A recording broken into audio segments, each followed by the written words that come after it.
قدیم بغداد کی تنگ گلیوں میں دھول اور مٹی کے درمیان ایک چھوٹا سا گھر تھا۔ اس گھر میں رہتا تھا رشید، جو محنتی مگر غریب نوجوان تھا، اور اس کی دنیا صرف اس کی ماں تھی۔ رشید کے والد سالوں پہلے وفات پا گئے تھے اور ماں نے تنہا اسے بڑا کیا تھا۔ رشید روزانہ بازار میں چھوٹے چھوٹے کام کرتا، کبھی مزدوری، کبھی دکانوں میں سامان اٹھانا، تاکہ ماں کا چہرہ ہمیشہ خوش رہے۔ گھر میں کھانے کو بس دال اور روٹی ہوتی، مگر رشید نے کبھی شکو نہیں کیا۔ رات کے وقت ماں کے ہاتھ تھام کر کہتا، ماں، تمہاری دعا اور رضا میرے لیے سب کچھ ہے۔ دولت کی ضرورت نہیں، بس اللہ کی رضا اور تمہاری خوشی کافی ہے۔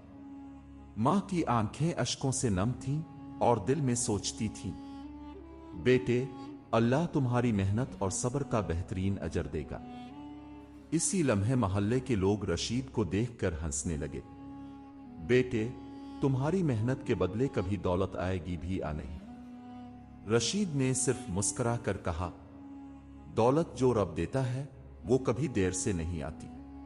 سورج ابھی پوری طرح نکلا بھی نہ تھا کہ رشید گھر سے نکل پڑتا۔ کندھے پر پرانا سا تھیلا، پاؤں میں گھسے ہوئے جوتے، اور دل میں بس ایک ہی فکر، آج کچھ کما کر ماں کے لیے روٹی لانی ہے۔ بازان بغداد اس وقت جاگتا تھا جب رشید جیسے غریب لوگ جاگتے تھے۔ کبھی وہ اناج کی بوریاں اٹھاتا، کبھی کسی دکاندار کے لیے پانی بھرتا، کبھی دن بھر کھڑا رہ کر مزدوری کا انتظار کرتا، مگر ہر دن ایک جیسا نہیں ہوتا۔ اس دن بازار میں کام کم تھا، امیر تاجر اپنے کام میں مصروف تھے، غریب مزدور قطار میں کھڑے تھے۔ رشید کی باری نہ آئی۔ دوپہر تک دھوپ تیز ہو گئی، پسینہ آنکھوں میں جانے لگا، پیٹ بھوک سے جلنے لگا۔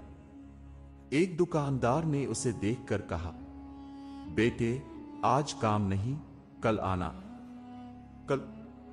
مگر آج ماں کے لیے کیا لے جائے؟ شام ڈھلنے لگی، رشید کے ہاتھ خالی تھے، دل بھرا ہوا۔ راستے میں اس نے کچھ نوجوانوں کو دیکھا جو آسان کمائی کی باتیں کر رہے تھے۔ ایک نے رشید کو آواز دی، آؤ ہمارے ساتھ، تھوڑی سی ہوشیاری اور پیسہ ہاتھ میں۔ رشید رک گیا، دل میں لمحے بھر کو لرزش آئے، مگر فوراً ماں کا چہرہ یاد آ گیا، اور اس کی زبان سے نکلا، جو رزق ماں کی دعا سے نہ آئے وہ مجھے قبول نہیں۔ وہ خالی ہاتھ گھر لوٹا۔ دروازہ کھولا تو ماں منتظر تھی۔ اس نے رشید کے خالی ہاتھ دیکھے، مگر کچھ نہ کہا، بس مسکرا کر بولی، بیٹا، اللہ صبر کرنے والوں کے ساتھ ہے۔ اسی رات رشید دیر تک جاگتا رہا۔ پیٹ خالی تھا، مگر دل اللہ پر بھروسے سے بھرا ہوا، اور اسے خبر نہ تھی کہ اس کی اصل آزمائش ابھی شروع ہونے والی ہے۔ اگلی صبح رشید پھر بازار پہنچا۔ چہرہ تھکا ہوا تھا، مگر آنکھوں میں ماں کے لیے فکر زندہ تھی۔ ابھی وہ ایک دکان کے باہر کھڑا ہی تھا کہ کل والے نوجوان دوبارہ مل گئے۔ ان کے چہروں پر عیاری تھی اور لہجے میں لالچ۔ ایک نے رشید کے کندھے پر ہاتھ رکھ کر کہا، دیکھو، تم جیسے محنتی آدمی کو ہم ہاتھ سے جانے نہیں دینا چاہتے۔ آج رات بس ایک چھوٹا سا کام ہے، 1 گھنٹے میں اتنا پیسہ ملے گا جتنا تم ہفتوں میں کماتے ہو۔ رشید کا دل زور سے دھڑکا۔ ایک لمحے کے لیے غربت، خالی دیگ اور ماں کا کمزور چہرہ آنکھوں کے سامنے آ گیا۔ لیکن اسی لمحے ماں کی آواز اس کے کانوں میں گونجی، بیٹا، حلال کی تھوڑی روٹی حرام کے ڈھیر سے بہتر ہوتی ہے۔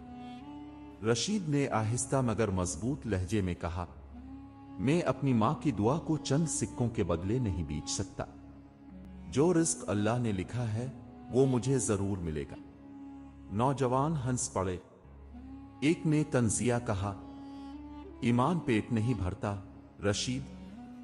رشید نے نظریں جھکا لیں اور بس اتنا کہا، مگر یہی ایمان ماں کا سر فخر سے بلند رکھتا ہے۔ وہ وہاں سے چلا گیا۔